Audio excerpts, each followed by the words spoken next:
Hi, everybody.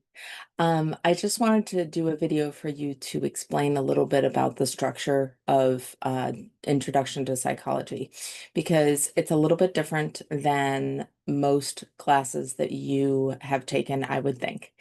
Um, so Introduction to Psychology is not, an innovative class usually. It's a survey course. It covers kind of the basics of everything. And the idea of that is that you get a taste of all the different areas of psychology. And if you're interested in more, you can go and there's pretty much a class on everything that we cover, right? And, you can follow that to any length. There's a class on it, there's a major on it, there's a PhD on it. You can make an entire career out of pretty much everything we're going to talk about.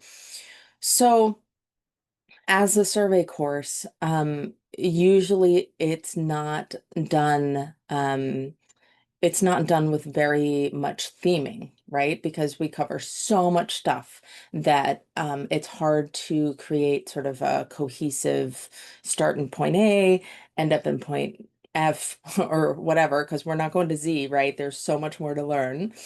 Um, but for me, I think what I've learned over the years is because I am a social worker and not a psychologist, right?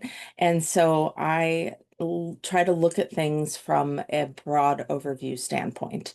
And what I have learned is that students often come to this class with the same types of issues, right? So most students come with some sort of issues around focus and organization and attention and just kind of knowing how to prioritize their time and how to manage distractions. Distractions are a really big one. Um, so what I ended up doing was taking the content of the class and reorganizing it in a way that we take the stuff that can be applied to success. Success in college, success in life, whatever, and we put it in the front of the class. So the first half of the class is focused on things like learning and sleep and motivation and stuff like that, right? And so you learn a lot of the science behind the things that you really need to know to be able to be successful. And then um, at the midterm, instead of there being a midterm exam, there is something we call the personal improvement framework. And it used to be called the academic improvement framework. And then I realized not everybody's goals lay in academics.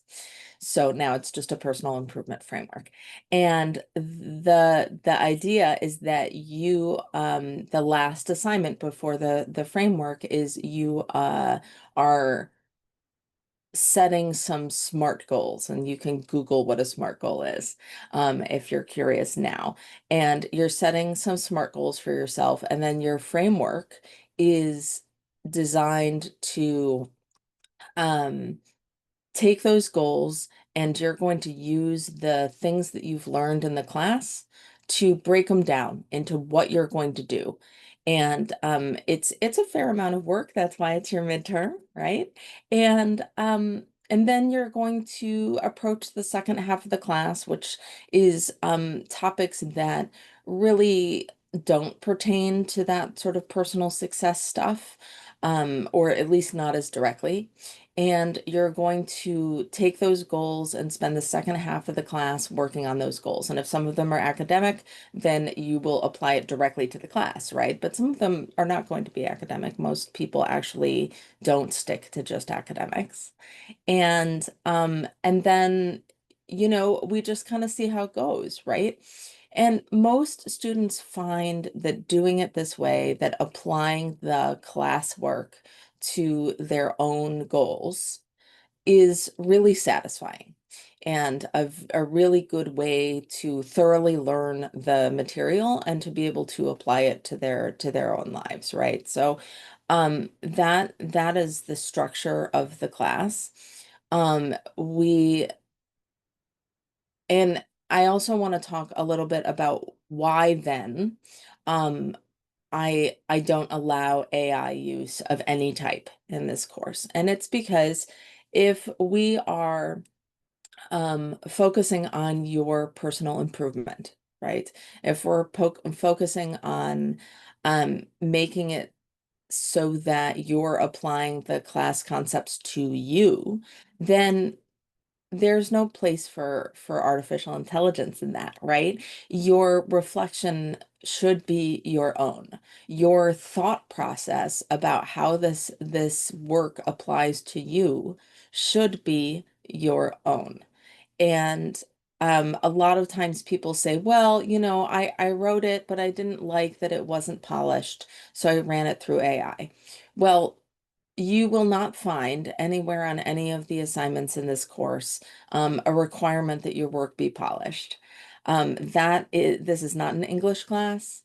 That is some other professor's job. It is not my job.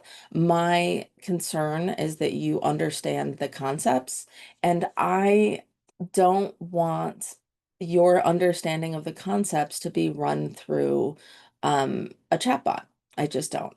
So it's really important to me that you complete the assignments yourself, and which is why the AI policy that we have is so stringent. So I hope that makes sense. It gives you kind of an idea of the structure of the class and how it works into that really central policy.